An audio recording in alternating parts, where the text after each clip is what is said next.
Magandang hakbang at paghihigpit ng Pilipinas ngayon. At first time itong nangyari sa Pilipinas na ginagawa din sa ibang bansa. Dahil guys, kung napanood nyo yung video ko, napakaraming Pilipino ang hinuli ng Immigration Authority sa bansang Malaysia dahil sa mga pasong tourist visa at overstay sa bansa nila. Ngayon naman, 180 Chinese ang ipinadeport ng Pilipinas pabalik sa bansang China. Napakagandang hakbang ito ng Pilipinas guys, lalo na't minsan may mga Chinese na naghahari-harian sa bansa natin na baka isa lang din naman sa mga illegal workers. Pinabalik sa China ang 180 illegal Chinese POGO workers ngayong araw. Ang mainit na balita hatid ni Salima Refran.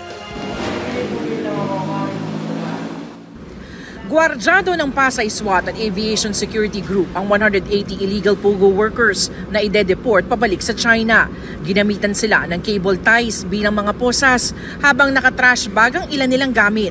Kasama sila sa mga nahuli ng mga otoridad sa ni-raid na scam hub sa Pasay na may prostitution den at torture chamber. Sila yung mga may hawak ng mga computers na dinatna natin dito sa Nasdaq. At yun nga, sila yung mga involved sa cryptocurrency scams, sa romance scams, sa love scams, sa task scams at iba pang online scams na kinasasangkutan ng ng establishment na ito. Idineklara silang undesirable aliens sa Bureau of Immigration matapos matuklasang wala silang hawak na mga kakulang visa at permit para sa pananatili at pagtatrabaho sa bansa. Dito sa atin naka-blacklist na sila, hindi na sila pwedeng bumalik dito.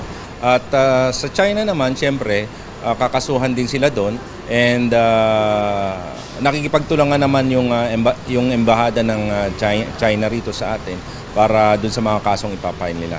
Sa gitna ng deportation, isang Pinay ang sinubukang lumapit sa karelasyong Chinese. Gusto ko lang po siya mayagan. Hindi siya pinayagan ng mga otoridad. Ayon sa Presidential Anti-Organized Crime Commission, mahigpit ang kanilang seguridad lalo't sa nakaraang mga deportation hanggang sa huli may sumusubok daw na umiwas sa deportation. Hanggat maaari kasi itong mga to, ayaw nilang maibalik sila sa China kasi medyo mahigpit sa China. Unang-una ayaw nila ng sugal. Bawal ang sugal sa China. At pangalawa, once na nalaman nila na involved ka sa mga illegal activity sa ibang bansa, may treatment din silang ginagawa doon sa China. So hanggat maaari ayaw nilang bumalik sa China. Ito na ang pinakamalaking deportation ng mga POGO worker ngayong taon. Isa lang ang masasabi ko, good job dito ang gobyerno natin sa Pilipinas.